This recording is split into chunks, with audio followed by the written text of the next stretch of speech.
каждом из мегапроектов наша Коми получает новые рынки сбыта, в частности угля, нефти и леса. Ну и, конечно, новые рабочие места и перспективы. Самым легендарным в тройке глобальных проектов является Белкамур. У него более чем вековая история. Свое название магистраль получила от сокращения «Белое море, Коми, Урал» в 1955 году, когда были начаты работы на 2 участках. А вообще планы соединить промышленные зоны Урала с Белым морем относятся аж к 1913 году. Наши коллеги из телекомпании «Ямал-Регион» опросили по этому поводу экспертов Ленгипротранса, представителей крупнейшей в стране изыскательской организации, которая когда-то в Коми, между прочим, спроектировала ветки Микунь-Кослан, Сосногорск-Троицко-Печорск и Сыня-Усинск. В важности и обоснованности Белкамура там никто не сомневается. Проект Белкамур, если еще вот так, раньше он существовал самостоятельно от Архангельска до Соликамска, то в последние годы он рассматривается. В проект Белкамур вошел новый глубоководный порт Архангельск. Поэтому, если смотреть развитие северного широтного хода, то этот проект тесно завязан с реализацией северного широтного хода. Да? Но, как мы понимаем, реализация северного широтного хода – это вопрос времени. Это уже, скажем, решенный вопрос. Арктика, освоение Арктики – это наше будущее. В 90-е годы возникла острая необходимость. Пермский край остро нуждался в дополнительном топливе, а конкретно потребности Воркутинского угольного бассейна. И если вести по существующей сети железных дорог с Воркуты через Котлас и дальше выходить на Трансип и заходить в Пермский край, то получается где-то перепробег около 1000 километров.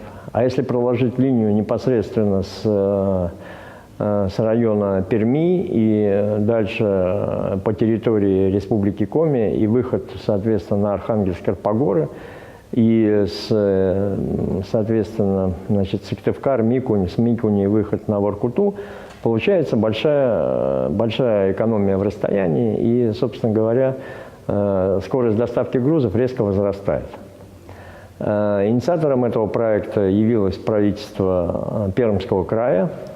Ну и, соответственно, Республика Коми, принимая во внимание, что у ней тоже не очень большое протяжение железных дорог по территории Республики Коми, они тоже поддержали. Однако перспективы Белкамура, похоже, не увидел курирующий Дальний Восток и Арктику вице-премьер российского правительства Юрий Трутнев.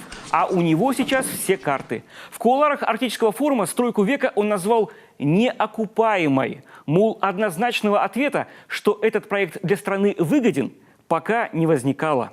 Я честно должен признаться, что я знакомился с этим проектом еще лет 15 назад в качестве губернатора Пермского края.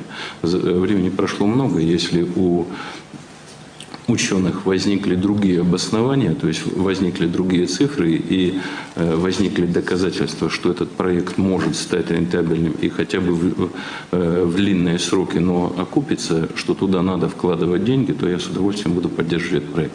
Пока я таких расчетов не видел.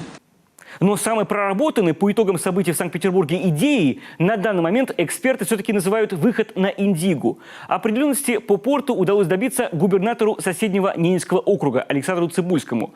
А озвучена президентом Путиным инициатива по разработке преференций для бизнеса, который работает в арктической зоне, и вовсе отныне в разы увеличивает шансы на реализацию долгожданных проектов.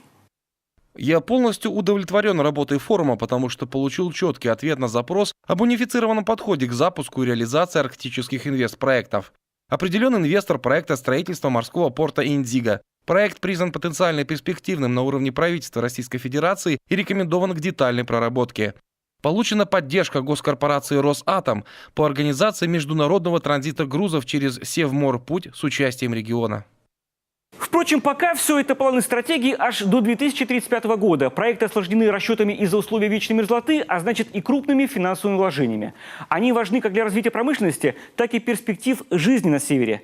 Но теперь хоть понятны очертания неизбежного. Реализация любого из упомянутых маршрутов – всего лишь вопрос времени. И вот что важно.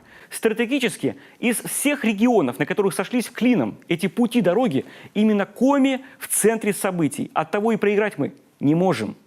Да обязательно выиграем при любом реализуемом сценарии. Роман Истомин, телеканал «Юрган».